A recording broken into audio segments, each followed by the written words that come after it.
गाजियाबाद उत्तर प्रदेश का एक नामी शहर और उसी शहर के एक छोटे से कोने में एक कॉलोनी है राजनगर। राजनगर काफी भीड़ भाड़ वाली कॉलोनी है और वहाँ अलग अलग धर्म के लोग एक साथ रहते हैं। वर्षों से एक दूसरे के सुख दुख के साथी हैं। राजनगर में दो परिवार हैं, जिसमें एक हसन अली का जो अपने दो बेटों कासिम, रहमान और बेगम शबीना के साथ रहता है। हसन अली की लोकल मार्केट में सब्जी की दुकान है और दूसरी ओर उनके पड़ोसी हैं गिरधर शर्मा जी, जो अधिकतर पूजा पाठ में लीन रहती हैं। उनके परिवार में उनकी पत्नी सावित्री और बेटा कृष्णा है। गिरधर शर्मा भी उसी मार्केट में दूध की डेयरी का काम करते हैं। कासिम और कृष्णा दोनों साथ में ही एक क्लास में पढ़ते हैं और दोनों काफी अच्छे दोस्त भी हैं। एक दिन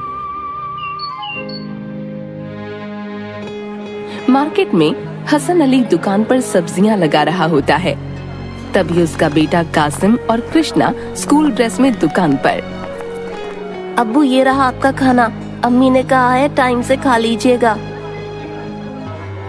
हाँ बेटा, ठीक है, खा लूंगा। चाचा कैसे हैं आप? अरे कृष्णा बेटा, अच्छा हूँ, बहुत अच्छा हूँ। तुम लोगों की पढ़ाई कैसी चल रही है? बहुत बढ़िया चल रही है चाचा। खुदा हाफिज अब्बू। खुदा हाफिज बेटा। उसके बाद दोनों स्कूल की तरफ निकल जाते हैं। एक दिन घर की अपनी अपनी छत पर शबीना और सावित्री मिलकर चावल की पापड़ी बना रहे थे। अरे दीदी, अगर आपने मुझे पापड़ी बनाना नहीं बताया होता तो मैं तो कभी सीख ही नहीं पाती। और पता है, कासिम और रहमान के अब्बू तो चाय के साथ हमेशा पापड़ी ही मांगते हैं। बहन, पड़ोसी होने के कुछ तो फायदे मिलने चाहिए ना। और तुमने भी तो मुझे सेवइयां बनाना सिखाया है। तभी शबीना चुप हो जाती है और उदास मन कर लेती है।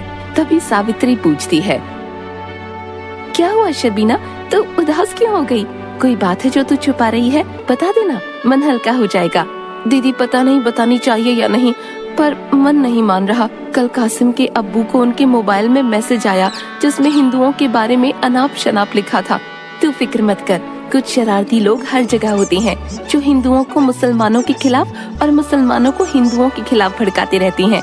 तुम भाई साहब को बोलना कि ऐसे लोगों से दूरी बनाकर रखें। हमारे हिंदुस्तान से खूबसूरत और सुरक्षित देश कोई नहीं है। कोई नहीं निकाल सकता किसी को यहाँ से, समझी? ज्यादा मत सोच, हिंदुस्तान हमारा है।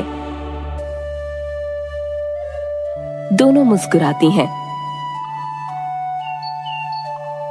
और पापड़ी बनाने में जुट जाती हैं। अगले दिन सुबह, अरे हसन भाई, कैसी चल रही है दुकानदारी? अब तो ग्राहक चलने लगे हैं। भाईजान, ये कोरोना थमे तो ग्राहक भी चले। अभी तो मंदा ही चल रहा है सब। मास्क पहनते पहनते कान की डायरेक्शन चेंज हो गई है। बात तो सही कही आपने भाई, पहन के रखिए मास्क। सुना है चालान पूरा 500 का कर दिया है। जितना कमाएंगे नहीं, उससे ज्यादा ससुर ले जाएंगे।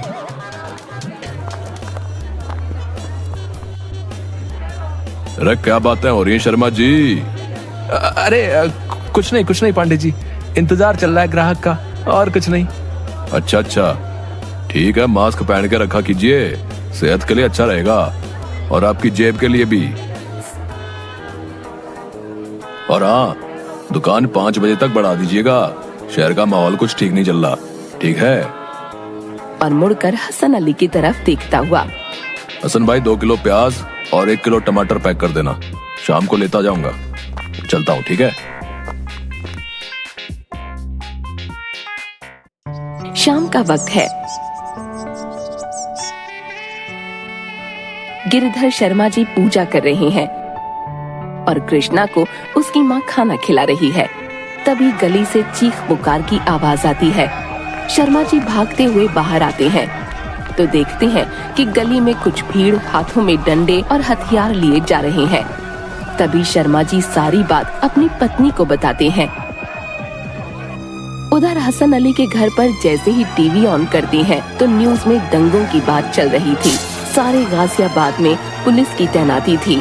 कासिम के अब्बू, ये क्या हो रहा है? क्या जो बातें पहले हो रही थी वो सच तो नहीं? अरे बेगम, कैसी बातें कर रही हो? तुम फिक्र मत करो, सब ठीक हो जाएगा। रात के वक्त गिरिधर और हसन अली घर की छत पर। अरे हसन भाई, ये क्या हो रहा है शहर में? कुछ समझ नहीं आ रहा। भाईजान, अब अपने देश में ऐसे हालात पैदा हो गए हैं, न जाने किसकी नजर लग गई है हमारे हिंदुस्तान को। अच्छा हसन भाई, कोई जरूरत हो तो बताना, और हो सके तो घर के बाहर मत निकलना। राम राम। जी भाईजान, आप लोग भी अपना ख्याल रखिएगा, अल्लाह हिफाजत करे। तभी रात के वक्त कुछ अनजान लोगों की भीड़ हसन अली के घर के बाहर इकट्ठी हो जाती है और दरवाजा खटखटाने लगते हैं। खोलो दरवाजा, खोलो। सब लोग डर जाते हैं। दरवाजा तोड़ दो। या किसका घर है ये? अब क्या होगा? ये भीड़ न जाने क्या करेगी।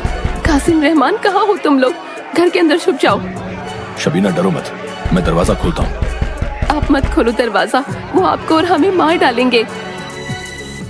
इतने में पीछे कासिम अपने फैंसी ड्रेस कंपटीशन की ड्रेस पहने हुए एक पंडित की वेशभूषा में आता है और कहता है, अम्मी, अब्बू, आप लोग छुप जाइए।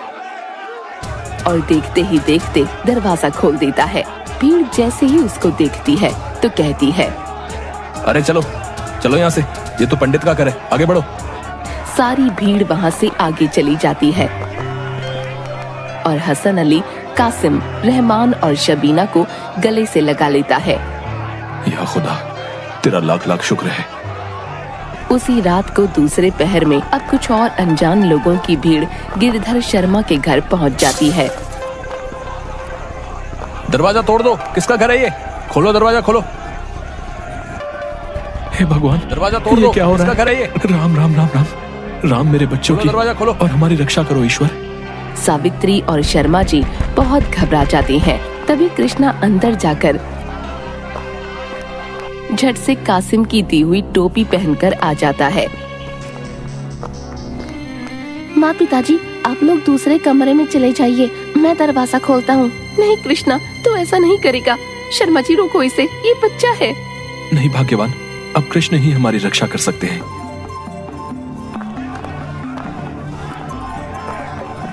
और कृष्णा जाकर दरवाजा खोलता है। भीड़ उसे देखकर, भाई लोग चलो, ये तो किसी मुस्लिम भाई का घर है, हमें गलत सूचना मिली है, चलो आगे बढ़ो। हाँ हाँ, चलो यहाँ से।